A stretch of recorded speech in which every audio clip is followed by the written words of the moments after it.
saya bilang, iya ya, asik juga ya. Kalau mati martir di Papua kayaknya bagus juga ya.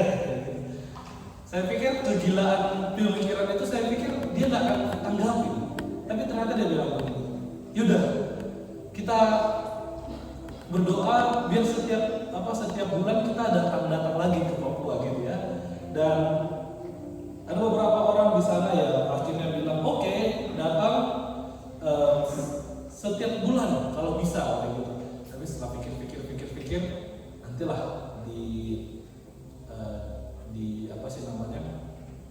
dipikirkan lagi jadwalnya gitu ya.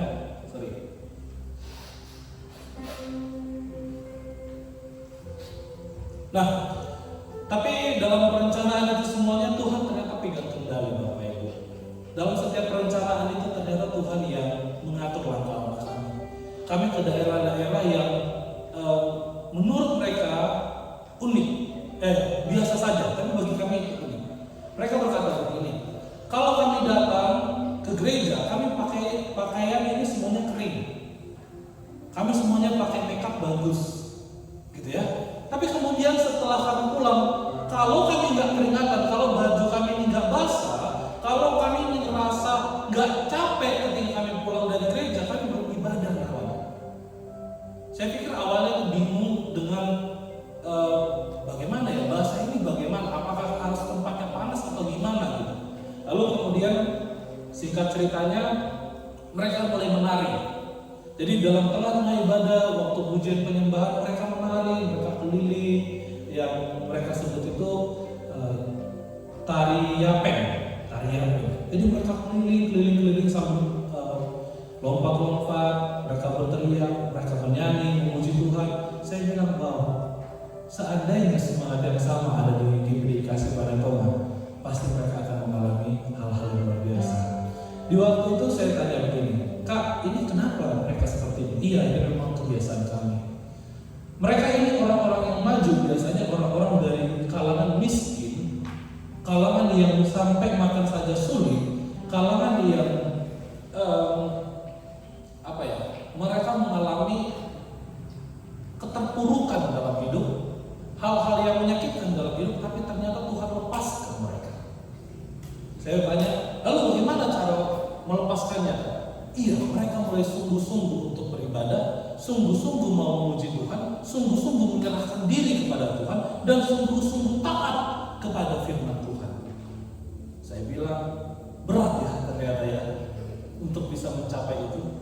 Mereka tertawa tapi bilang, berat, tapi nyatanya bisa.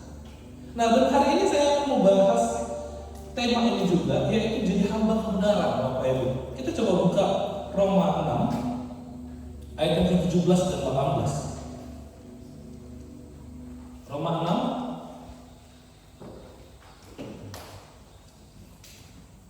ayat 17 dan 18. Kita bacakan bersama-sama ya. 1, 2, 3. Tetapi syukurlah. Ulang. Masih belum loading. Mungkin masih rasanya PW kali kalau duduk. Ayo coba bangkit berdiri lah kalau gitu ya. Enak kali kalau duduk sambil dengar firman kan. Oke, kita baca dalam hitungan yang ketiga. 1, 2, 3. Tetapi syukurlah kepada Allah. Dahulu memang kamu hamba dosa, tetapi sekarang kamu dengan segenap hati telah menanti pengajaran, menaati telah mentaati pusat pengajaran yang telah diteruskan kepadamu. Kamu telah dimerdekakan dari dosa dan menjadi hamba kebenaran. Ayat 18 sekali lagi ya. 1, 2, 3. Kamu telah dimerdekakan dari dosa dan menjadi hamba kebenaran. Silakan duduk Bapak Ibu. Nah, kenapa saya tadi tertarik menceritakan hal itu kepada Bapak Ibu? Bapak Gembala dan Ibu Gembala yang ada di situ, mereka bukan orang yang pada awalnya itu skeptis, tidak percaya apakah Papua ini bisa mengalami perubahan atau tidak. Sorry, saya mau bilang, kalau saya melihat SDM yang ada di Kecilin suaranya bro. Kecilin aja lagi. Kalau kita melihat SDM-nya mereka, saya mau kasih tahu secara jujur, SDM-nya mereka itu tidak mampu, masih kurang. Sampai mereka orang-orang Papua bilang begini, saya bangga dengan orang-orang Medan, saya bangga dengan orang-orang Batak, saya bangga dengan orang-orang yang hidup di daerah Sumatera Utara. Kenapa Pak? Saya bilang begitu. Iya, Nomensen ketika datang, Nomensen berdoa agar orang-orang Batak itu pintar-pintar. Nomensen berdoa agar orang-orang Batak diberkati Tuhan. Tapi misionaris kami yang datang ke tanah Papua, mereka bilang begini, Tuhan berkati tanah ini. Jadi kalau kita lihat, tanah Papua itu tanah yang penuh dengan emas, nikel, segala macamnya. Tapi sorry, saya mau bilang, SDM mereka kurang. Berbalik dengan kita. Kalau kita lihat sekeliling kita, mungkin yang kita dapat itu ya bisa untuk makan, tapi tidak melimpah. Tapi orang-orangnya hebat-hebat. Betul nggak? Aduh, belum percaya. Tahu Hotman Paris? Orang apa itu? Orang Batak. Tahu pengacara yang namanya Otto Hasibuan? Yang megang masalahnya Jessica Wongso? Yang Komisi Anida 2017 yang lalu? Yang sekarang lagi ribut juga? Tahu? Enggak. Tapi Hasibuan pasti orang Batak ya kan? Tahu Coki Pandede? Tahu yang orang yang apa itu kan? Yang buat masalah itu kan? Coki Sitohang? Siapa lagi orang Batak yang menurut Bapak Ibu ada di pemerintahan? Luhut Panjaitan, orang paling kaya. Kalau kita melihat banyak di jajaran-jajaran pemerintahan, orang-orang yang dipandang, orang-orang yang dihormati adalah orang-orang Batak. Tapi sorry saya mau bilang, tapi kalau masalah kekayaan, orang Papua lebih kaya daripada kita tanahnya. Tapi orang-orangnya tidak banyak dikenal oleh orang Indonesia. Kenapa? Karena itulah yang tadi yang saya sebutkan itu. Bisa jadi ya, Bapak Gembalanya bilang begini, kamu enak tinggal dan lahir dari tanah Batak karena misionarismu mendoakanmu, mendoakan orang-orang Batak menjadi orang-orang hebat, orang-orang yang pintar. Makanya sampai sekarang masih banyak aja pengacara, hakim, sampai narapidana pun orang Batak gitu kan. Tapi beda dengan kami orang Papua. Tanah kami kaya, kami melimpah dengan emas. Tapi ketika kami ingin ngambil emas itu, kami dipolisikan. Nah, kebanggaan itu adalah ketika kita berubah menjadi dari hamba dosa menjadi hamba kebenaran, dari hamba iblis menjadi hamba. Gak apa-apa, masih satu orang yang mengerti. Ketika kita diubahkan kebanggaan kita, yang dulunya kita hamba dosa, sekarang jadi hamba kebenaran. Dulu hamba iblis, sekarang jadi hamba Tuhan. Tidak ada. Sekali lagi ya, gini. Setiap kamu, walaupun sudah menerima Kristus, kamu tetap adalah hamba. Tapi yang pertama ada hamba dosa, dan yang kedua ada hamba kebenaran. Hamba dosa ketika engkau belum menerima Yesus, masih terus bergulat dengan dosamu, jatuh terus dalam dosa, bukan cuma jatuh tapi hidup dalam dosa. Tapi hamba kebenaran adalah orang yang melatih dirinya untuk menjadi serupa dengan Kristus, serupa segambar dengan Allah, sempurna seperti Yesus juru selamat kita. Nah, itu ada dua perbedaannya. Ketika manusia ada di dunia, awalnya Kejadian 1, Kejadian 2 bilang tidak ada dosa di bumi. Kalau Bapak Ibu lihat, hanya ada sedikit bagian dalam Alkitab yang menyatakan bahwa manusia pernah tidak berdosa atau tidak lagi berdosa. Yang pertama Kejadian 1, Kejadian 2. Itu tidak ada dosa ditemukan di situ. Lalu Wahyu 22, karena manusia sudah sampai kepada kemuliaan. Tidak ada lagi dosa di situ. Tapi sepanjang dari Kejadian 3 sampai Wahyu 21, manusia bergulat dengan dosa.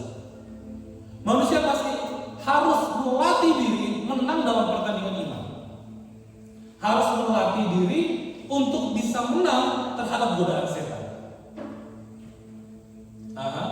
Sampai sini mengerti Bapak Ibu?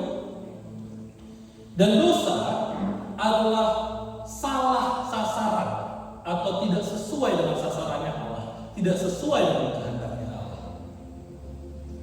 Kalau Allah bilang kuduslah engkau sebab engkau kudus, tapi kita masih melakukan hal-hal yang lahiriah, kita masih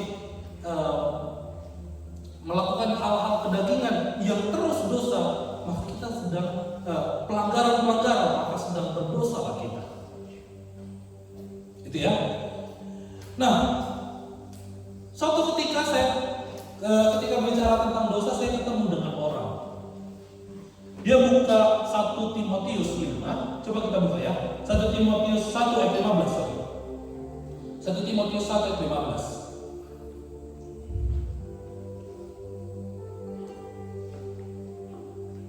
Nah, ini dia. Saya bacakan ya. Perkataan ini benar dan patut diterima sepenuhnya. Kristus Yesus telah datang ke dunia untuk menyelamatkan orang berdosa. Dan di antara mereka, akulah yang paling berdosa. Paulus menyatakan dirinya bahwa dia adalah orang paling berdosa. Kenapa dia bilang begitu? Karena dia sadar sebelumnya dia pembunuh, sebelumnya dia penganiaya, sebelumnya dia yang paling sering atau paling jor-joran untuk ngejar orang-orang Kristen. Tapi kemudian setelah dia menerima Yesus, setelah dia dipenuhi oleh Roh Kudus, dia berubah. Yang dulunya dia hamba hukum Taurat, sekarang dia hamba kebenaran. Dulunya dia hamba dosa, ya kan? Sekarang dia menjadi hamba kebenaran. Dia dulu mengutamakan hukum Taurat dalam hidupnya, sehingga dia berpikir hukum Taurat ini adalah karena saya mencintai hukum Taurat dan saya mencintai Tuhanku, maka akan kuhancurkan sekte ini, sekte Kristus ini, sekte jalan benar ini. Bagi pemikirannya itulah yang benar. Tapi kalau kita melihat secara keseluruhan, ternyata hukum Taurat tidak mengajarkan pembunuhan juga. Ada kesalahan berpikir dari Paulus. Kalau ibaratnya itu Paulus itu sekarang, dialah profesor perjanjian lama, dialah profesor hukum Taurat. Tapi pemikiran dia ketika tidak ditundukkan kepada Kristus, maka hilanglah itu semuanya. Dia hanya menekankan kepada hal-hal lahiriah, hal-hal yang bersifat dilihat mata, tapi merupakan hal yang bersifat rohani dari hukum Taurat.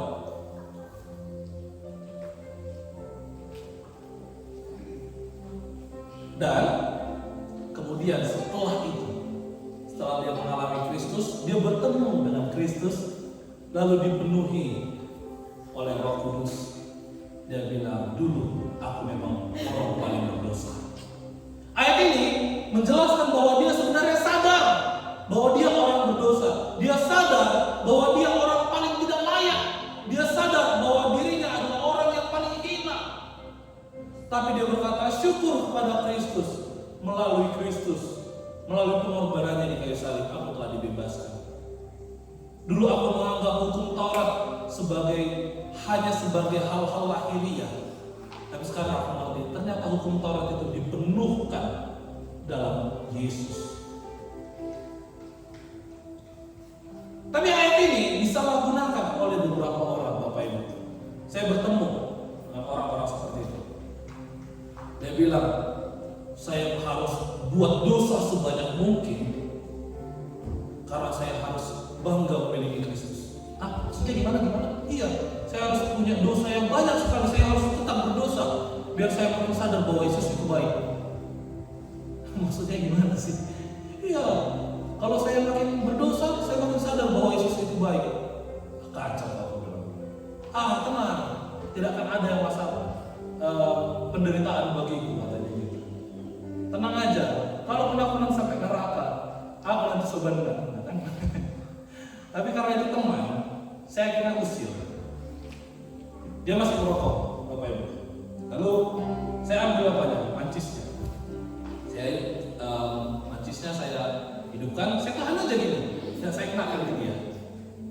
Lalu kita kira-kira sudah agak panas, saya buat ke tangannya. Terus dia bilang, sambil memaki dia kan, karena kaget, panas. Dia bilang, kau suka mana ya? Kau pikir kata kawan jadi gini-gini, apa maksud kau? Langsung gue bilang, mana sih baru kayak gitu aja udah ngeluh kau. Katanya kau sobatnya api naroko. Api kecil aja, kau marah. Ternyata Alkitab bilang apa? Apinya tidak akan pernah padam. Masih kecil ya rupanya. Apa namanya istilahnya? Mentalmu, gitu.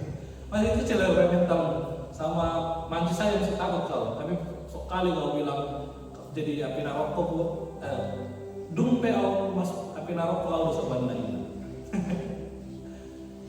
Perkataan yang sama itu orang yang sama yang bilang, harus saya semakin berdosa biar aku makin waktu aku bertobat, ya nanti aku bisa senang kali aku bilang, wah hebat kali aku baik kali ternyata Tuhan membagiku.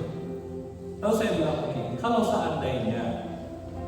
seandainya ada waktu untuk bertobat, puji Tuhan. Tapi kalau seandainya tiba-tiba setelah ini kita jalan, kalau ditabrak mobil, mati kau? Karena kawan saya enak ngomongnya. Tapi itu hanya saya cerita Bapak Ibu ya. Saya nggak mungkin ngomong kayak gitu dia di mimbar, bisa ditampilin mama nanti. Ada orang yang bilang begini, di antara mereka aku yang paling berdosa. Ayat ini dipelintir sama dia dan berkata bahwa semakin aku berdosa, semakin aku melakukan pelanggaran, semakin aku berbuat hal-hal yang tidak benar, maka waktu aku bertobat Tuhan akan kurasakan baiknya. Iya kalau dia sempat bertobat. Iya kalau masih Tuhan kasih kesempatan 1 jam dari sekarang, dia masih bisa bertobat. Kalau tiba-tiba kematian itu datang yang tidak diduga, bagaimana dia? Sehingga perkataan ini bukan perkataan yang sama seperti pandangan mereka. Menyadari hal ini sama seperti ini. Mengatakan bahwa di antara mereka akulah yang paling berdosa. Kita harus pahami dengan cara ini. Dalam perjanjian lama ada 5 korban yang harus dipersembahkan oleh umat Israel kepada Tuhan. Ada korban yang bersifatnya sukarela, ada yang korban yang bersifat wajib. Nah, korban sukarela ini karena mereka sadar bahwa Tuhan sudah baik bagi kami, maka saya memberikan persembahan. Persembahannya apa? Kambing domba. Ya. Tapi kalau persembahan wajib ini adalah persembahan ketika kita bersalah, melakukan penebusan dosa, melakukan korban untuk kita minta Tuhan mengampuni dosa kita. Ini korban wajib, tidak boleh ditawar-tawar. Itu artinya setiap kali kita berdosa, maka kita harus bayar dosa kita. Oke, bagi hamba-hamba Tuhan menurut imamat, lembu sapi yang menjadi korbannya. Oke, bagi orang-orang biasa, kambing domba lah yang menjadi persembahannya. Kalau dia orang yang tidak mampu, burung tetukur atau tepung yang sekitar beberapa liter, saya lupa tepatnya. Ada 3. Sekarang coba klarifikasikan. Coba lihat, kira-kira Bapak Ibu di tahap yang mana? Apakah Bapak Ibu seorang hamba Tuhan? Bapak Ibu sebagai orang biasa itu artinya orang yang bisa hidup sehari-hari, yang sudah punya pekerjaan, sudah punya penghasilan gitu ya. Atau Bapak Ibu yang ada di kalangan rendah, yang untuk makan saja sulit. Oke, sudah dapat semuanya? Kira-kira sudah dapat posisi yang mana? Ada yang lembu sapi. Bapak pendeta sama yang ibu pendeta, ibu gembala pasti kambing domba, ya kan? Pasti lembu, karena firman Tuhan yang bilang begitu. Sekarang kita coba hitung dosa kita. Coba kita hitung dosa kita. 1 minggu ini berapa dosa yang sudah kita buat? selama tahun baru berapa dosa yang kita telah buat? Ibu sabar sampai gini, aduh, mati. Banyak banget ternyata ya. Setiap satu dosa harus mempersembahkan satu kambing. Setiap satu dosa harus mempersembahkan satu burung. Coba, Vera, berapa dosa dari tahun baru aja?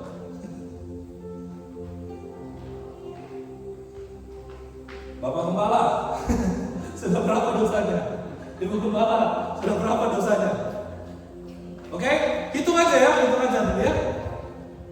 Saya mau tanya, di sini berapa harga satu ekor lembu? Berapa? 10 juta. 10 juta? Iya benar segitu, 10 juta.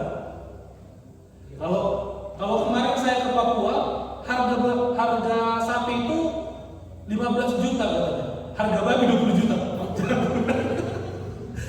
lebih mahal. Apalagi kalau di Biak. Di Biak mereka menghargai babi itu dengan lebih mahal karena mereka manusia menyusui babi. Jadi harganya lebih mahal. Bisa sampai ratusan juta katanya. Saya nggak yakin, tapi katanya puluhan juta itu minimal 50. Makanya mereka bilang lebih berharga babi daripada manusia. Saya pikir, waduh, betul ini gitu. Tapi saya lihat memang betul ada orang yang menyusui babi. Mama yang ada di sana itu menyusui babi. Saya pikir, ini anaknya di depan, ini di belakang babinya. Kadang-kadang babinya di depan, anaknya di belakang. Jangan ngeri juga orang ini gitu. Oke, kalau di sini berapa? Sapi berapa? 14 juta. Kambing berapa? 3,5. Burung ukur berapa? Oh, Pak Uda Martin dia paling tahu. Karena dulu melihara burung kan? Ada mungkin 100.000 burung? Bisa lebih ya. Kemarin saya ke Nabire, saya lihat ada burung cendrawasih hidup. Saya tanya harganya. Saya pikir murah, rupanya mahal. 3 juta. Dan itu pun nggak bisa keluar dari Papua katanya. Saya pikir 3 juta ya. Untung Tuhan nggak bilang kalau engkau orang yang miskin maka bawa burung cendrawasih. Bayangkan Bapak Ibu. Nah, perhitungan kita tadi, sapi tadi 15 juta. Kita bilang apa sih namanya? Kambing itu 5 juta lah kita bulatkannya biar mudah kita kali-kalinya. Lalu kita bikin burung itu 100.000. Ini udah mahal kali memang ya. 100.000 atau 50.000 lah. Cincai, katanya tadi sama Pak Uda Martin yang dikirimkan matanya bisa lagi dikit lagi. Oh iya, 50.000. Oke? Bapak Ibu Gembala pasti 15 juta setiap kali satu dosa. Bapak Ibu yang lain mungkin ada yang kambing domba 5 juta satu dosa. Yang anak-anak sekolah 100.000, 50.000 tadi kata Pak Uda Martin. Coba hitung dosamu sampai sekarang sudah berapa?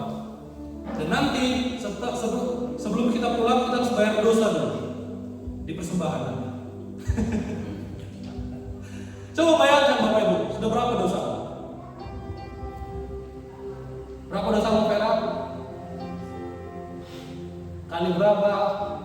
Kali 100.000, 50.000. Bang Fitra, berapa dosa Bang? Kali berapa? Yang berapa Bang? Abang mau yang 15 juta atau 5 juta Bang? Seandainya saya belum berani menyebut diri saya sebagai hamba Tuhan imam. Bilanglah, saya itu ada di posisi yang harus mempersembahkan kambing domba. Seandainya saya punya dosa satu saja setiap hari, satu aja setiap hari. Sekarang tanggal 7, betul ya? Sekarang tanggal 7, berarti 7 dosa saya lakukan dalam satu bulan ini, 1 tahun ini, 1 minggu ini, gitu ya. 7 dosa saja saya lakukan, dosa setiap hari, dan itu udah kudus sekali tuh, hebat sekali tuh. Kalau kata orang tua, anak nauli tuh, nauli, kenapa jadi orang nauli gitu ya? Maksudnya orang yang hebat itu, teman-teman malaikatnya itu. Karena dosanya satu setiap hari. Kan nggak mungkin kan satu dosa setiap hari kita lakukan, lebihnya kan. Seandainya saya punya dosa satu sehari dikali 5 juta, berarti 7 kali 5 juta. Berapa juta? Hah? 35 dosa, 35 juta yang saya harus bayarkan untuk 7 dosa itu. Berapa? Berapa? 35 juta harus saya berikan kepada Tuhan ketika saya harus meminta Tuhan mengampuni saya.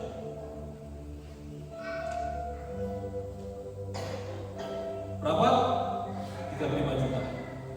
Kalau 35 juta hari ini dibilang harus, contoh lah ya, Bapak Gembala bilang ini, Pani, berapa dosamu? 7 Pak Pendeta. Yaudah, kasih 35 juta, 35 juta. Opo Fitra, berapa dosamu? Masih 3-nya Pak Pendeta. Berapa? Berarti berapa? 15 juta. Opo Kristo, berapa dosamu? Aku paling baik yang di sini ya, Pak Pendeta. Berapa? 3 lah, 3. Atau 2 lah, 2. 2 dari tanggal 1 sampai sekarang. Udah berapa? 10 juta. Kita bilang sama si Unti, udah berapa dosamu? Aduh Bang, banyak kali Bang. Kalikan dengan hidup saudara, Bapak Ibu. Sudah berapa puluh tahun, Bapak Ibu? Ada yang 50 tahun? Di atas 50 tahun? Ada? Kalikan dulu 50 tahun kali 365 hari kali 5 juta. Berapa?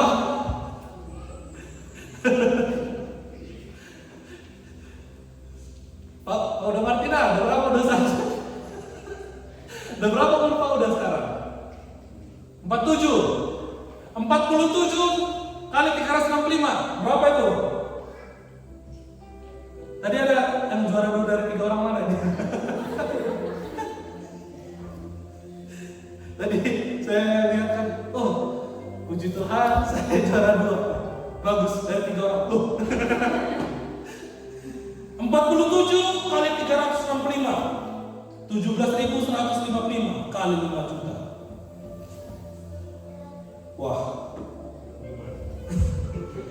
85 miliar ini kayaknya.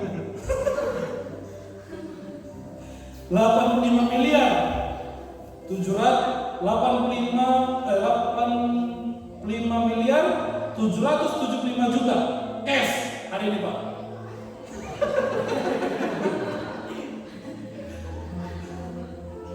Opo Risto, Opo Risto sah, Opo Rani, udah berapa opung? Berapa? 81. Berarti 81 kali 365 kali berapa opung? Opung mau yang berapa? 15 juta, yang 5 juta atau 100.000 opung? Yang 100.000 saja itu udah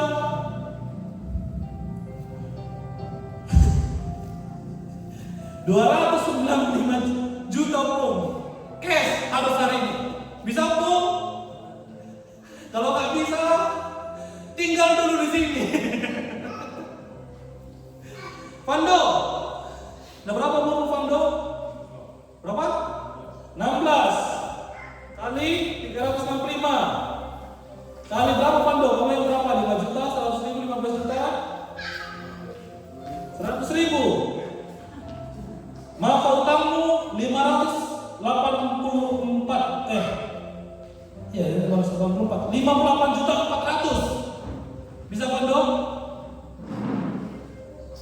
Siapa yang bisa bayar utangnya hari ini? Biar langsung masuk surga. Pakai jalur rendah nanti kita. Ada bisa? Memahami perkataan ini di antara mereka, aku yang paling berdosa. Itu karena Paulus terus melakukan dosa, terus melakukan pelanggaran, terus melakukan pembunuhan, terus melakukan penganiayaan, terus membuat orang-orang Kristen mengalami ketakutan. Kita berandai-andai saja, tadi satu dosa setiap hari, kita udah bingung mau bayar dari mana. Kalau seandainya Yesus tidak datang di dunia, dan hari ini contohnya Tuhan datang, Bapa datang dan nagih. Ops, sabar, sini. Maju dulu, maju. Dan berapa utangmu? Cap. Bisa bayar? Jika seandainya Yesus tidak turun. Kalau seandainya Yesus tidak turun. Tapi syukurnya.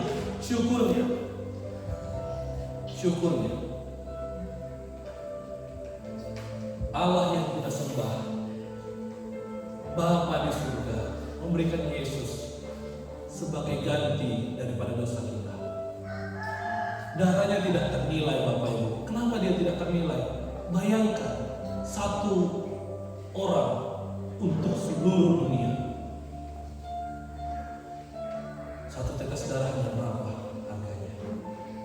Mungkin satu tetes darahnya untuk menyelamatkan kita semua di sini pun lebih. Karena itu kita harus memahami Yesus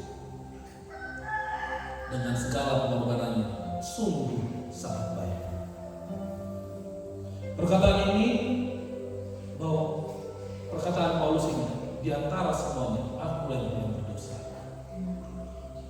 Dan coba lihat dalam hidupmu, kira-kira apakah engkau sudah cukup berdosa di hadapan Tuhan, cukup melakukan pelanggaran, cukup banyak melakukan kesalahan-kesalahan dalam hidupmu?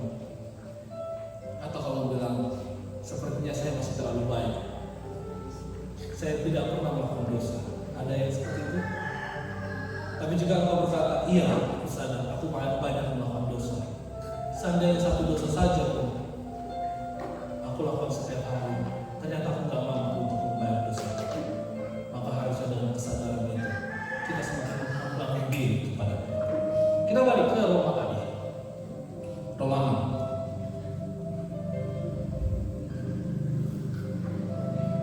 Di ayat 17 dibilang begini, dahulu memang kamu hamba dosa. Sekali lagi, dahulu memang kamu hamba dosa.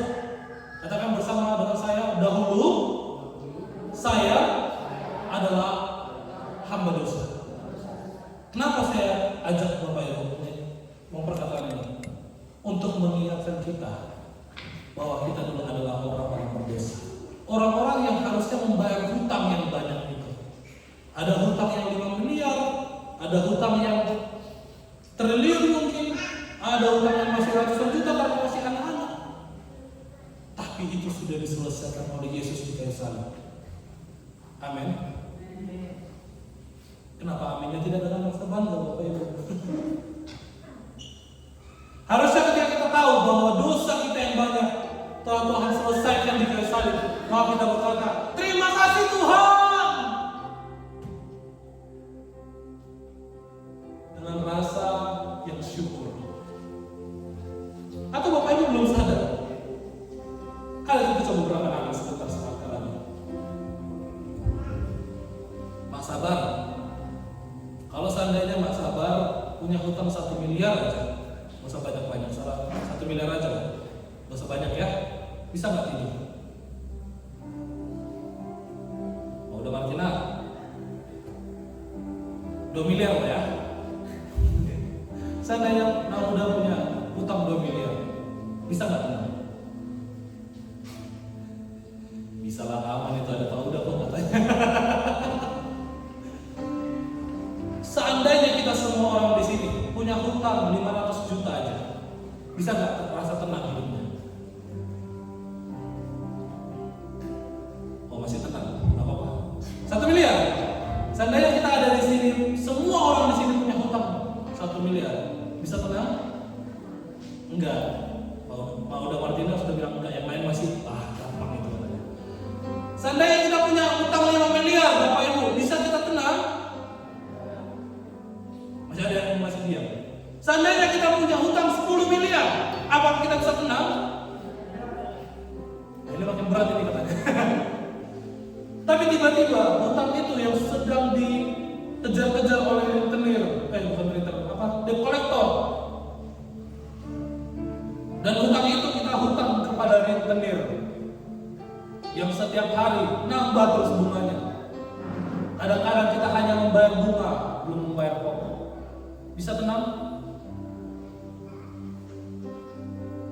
Lalu tiba-tiba ada yang namanya Samuel datang dan bilang, berapa utang Pak Martina? Tadi Pak Martina waktu 1 miliar. Oke, 1 miliar. Terus bilang ke saya, contohnya rentenirnya, Bang Pak, kalau udah Martina, aku yang bayar. Mas Amar, tadi dia 5 miliar baru bilang, berat ya. Samuel bilang, utang Pak Sabar, aku yang bayar Pak. Si Vera tadi waktu di 10 miliar baru dia bilang, berat ya. Utang si Vera juga saya yang bayar. Semua utang orang ini aku yang bayar. Contohnya, walaupun bukan gitu gaya Tuhan kan? Kira-kira setelah kita dibayar hutangnya, apakah kita mau sakitin Vando? Siapa namamu? Samuel? Apakah kita besok-besok bilang, Mel, kado tak kau ya? Kau bayar hutangku, apa maksud kau? Ada gitu? Ada gitu? Nggak mungkin. Kita akan bilang, Samuel, makasih ya. Mungkin pun kita akan bilang, jadi kalau membantu di rumah, apa yang kau kerjakan? Aku bantu bang. Walaupun dia paling muda di sini, pasti semuanya bang, ketua, segala macamnya, betul nggak? Tapi kenapa kita kepada manusia kita bisa berkata begitu, tapi kepada Tuhan tidak? Dulu kita adalah hamba dosa. Dulu setiap kita adalah hamba dosa. Ini suatu peringatan daripada Paulus mengatakan bahwa kita dulu adalah hamba dosa.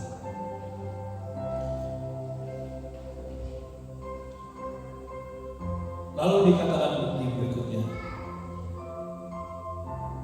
tapi sekarang kamu dengan segenap hati telah mentaati pengajaran yang telah diteruskan kepadamu.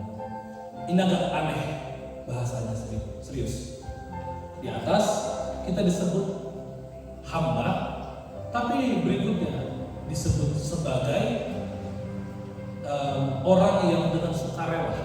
Lalu di ayat 18 ya dikatakan begini, kamu telah dimerdekakan dan menjadi hamba kebenaran. Ini agak aneh awalnya.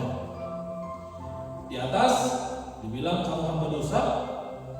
Kedua, kamu dengan taat melakukan firman ayat 17, mentaati dengan segenap hati telah mentaati pengajaran. Ini artinya sukarela. Lalu di ayat 18 dikatakan menjadi hamba kebenaran. Agak lucu bahasa ini.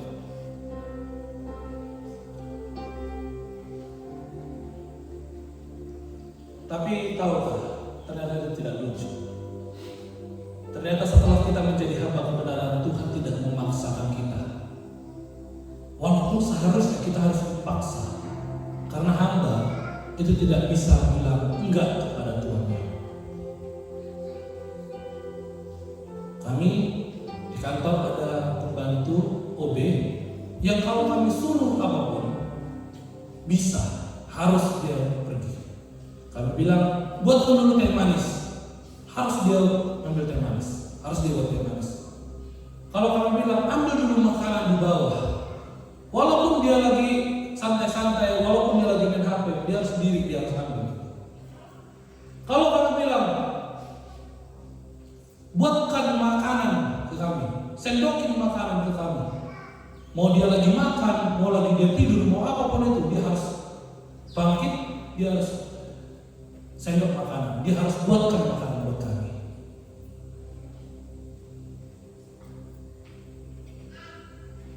Siapa yang di sini yang pernah ada di posisi itu? Mau nggak mau kita harus kerjakan. Saya pernah ada di posisi itu. Nggak sesuai dengan hatiku nggak apa-apa. Yang penting bukan suka-suka, nggak suka-suka.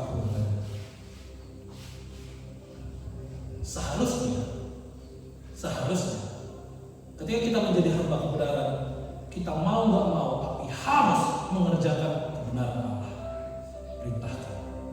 Seharusnya ketika kita menjadi hamba kebenaran, tidak ada tuh ngomel-ngomel. Aduh, hujan. Aduh, panas. Aduh ini. Tidak ada.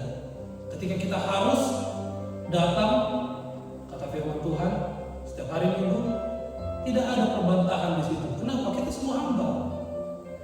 Itu ibarat tadi kalau Samuel bilang, siapa lagi? Pak Sabar, udah perlu nasi udah makan? Ini lagi hujan, tolong dulu kau belikan dulu satu di sana permen. Pasti Pak Sabar akan pergi. Kenapa? Karena dia ingat, oh iya, dia orang yang pernah membantu aku. Dia orang yang pernah menebus dosaku. Dia orang yang pernah melegakan hidupku. Dia orang yang telah menyelesaikan segala hutang-hutangku. Gak bisa aku bayar itu dengan semua pekerjaanku, dengan apapun yang kerjaku gak akan mungkin bisa. Karena itu aku mau pergi, walaupun hanya permen, remeh. Tapi karena Samuel yang minta, maka dia pergi.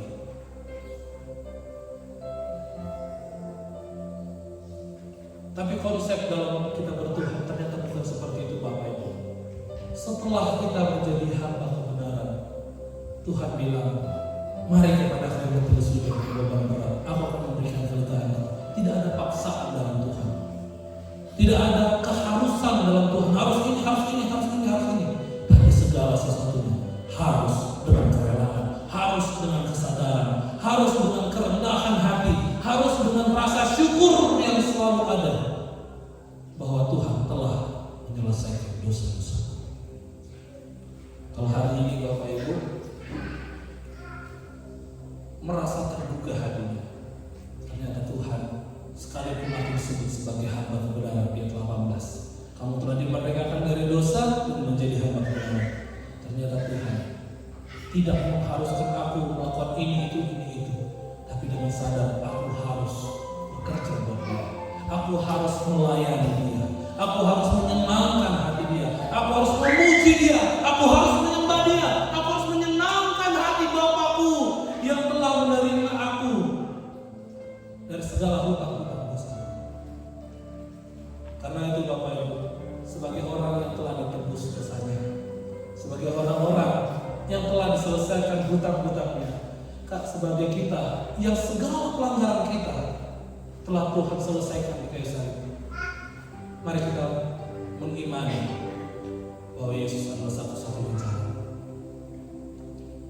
Hanya Yesus yang mampu dan hanya Yesus yang bisa. Amin. Karena itu saya ajak Bapak Ibu untuk bangkit berdiri. Bagi Bapak Ibu yang merasa bahwa hari ini adalah hari di mana Tuhan telah membebaskanmu, taruh tanganmu di dada. Kalau hari ini ternyata engkau telah sadar bahwa hutangmu telah yang banyak itu telah dihapuskan oleh Yesus, taruh tanganmu di dada.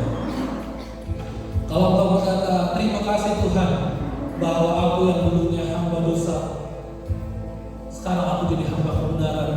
Engkau sadar dan mau untuk melayani Tuhan dengan lebih sungguh, taruh tanganmu di dada. Jika engkau berkata, Tuhan hari ini adalah hari pertobatanku, taruh tanganmu di dada. Kalau engkau berkata, Tuhan hari ini adalah hari yang bahagia bagiku, karena aku disadarkan bahwa Tuhan telah menerima aku, taruh tanganmu di dada. Kalau engkau berkata bahwa Tuhan terima kasih bahwa segala sesuatu yang telah baik engkau kerjakan dalam hidupku, taruh tanganmu di dada. Kalau engkau berkata, Tuhan terima kasih selama 2023 engkau menyertai aku, dan 2024 Tuhan aku tolong aku untuk bisa melewati, taruh tanganmu di dada. Kalau engkau berkata, Tuhan aku masih mengalami letih lesu dan aku mau menerima kelegaan daripadamu, taruh tanganmu di dada. Kalau engkau hari ini berkata, Tuhan ada sakit penyakit dalam tubuhku, karena itu aku butuhkan engkau sebagai penyembuhku, taruh tanganmu di dada. Dan hari ini engkau berdoa dan mengucapkan berkat dalam nama Tuhan Yesus Kristus. Tuhan, engkau melihat setiap orang yang datang hari ini, engkau melihat setiap tangan yang ditaruh di dada, engkau menerima mereka sebagaimana engkau menerima hamba, engkau menerima kami sebagai anak-Mu, sebagai hamba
dagingnya, setiap yang sakit di peredaran-darahnya, Allah patahkan kuasa dalam nama Tuhan Yesus Kristus. Setiap harta setan yang ada dalam tubuh kami lepaskan dalam nama Tuhan Yesus Kristus. Dan kami menerima kesembuhan yang berasal daripadamu. Kami menerima kesembuhan yang ilahi yang berasal daripada Yesus Sang Penyembuh kami. Dan kami percaya Tuhan, ketika kami pulang dari tempat ini, kami akan menerima sukacita yang baru, yaitu kesembuhan, penerimaan. Dan kami percaya hanya Yesus Juru Selamat kami yang telah membuat kami menjadi hamba kebenaran. Di dalam nama Tuhan Yesus, aku berdoa Tuhan, setiap orang yang datang hari ini yang menerima firman-Mu, Engkau meteraikan firman-Mu di dalam hati mereka pribadi atas pribadi. Hati mereka yang siap untuk menerima firman Tuhan telah dikemburkan, dan mereka akan menerima bahwa firman Tuhan itu menjadi bibit yang tumbuh, berakar, bertumbuh, dan berbuah, dan hasilnya dapat dinikmati oleh semua orang. Karena itu Tuhan, berikan kami kesaksian bahwa Tuhan itu hidup, berikan kami kesaksian bahwa Tuhan itu baik bagi kami. Terima kasih Tuhan. Terima kasih Yesus, kami berdoa dan mengucap syukur. Haleluya. Haleluya. Amin. Kita naikkan pujian ini mengikuti Yesus untuk selalu.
Setelah kita mendengarkan kebenaran firman Allah, maka saat ini saudara-saudara yang kasih, tiba saatnya untuk menerima tubuh dan darah Yesus Kristus.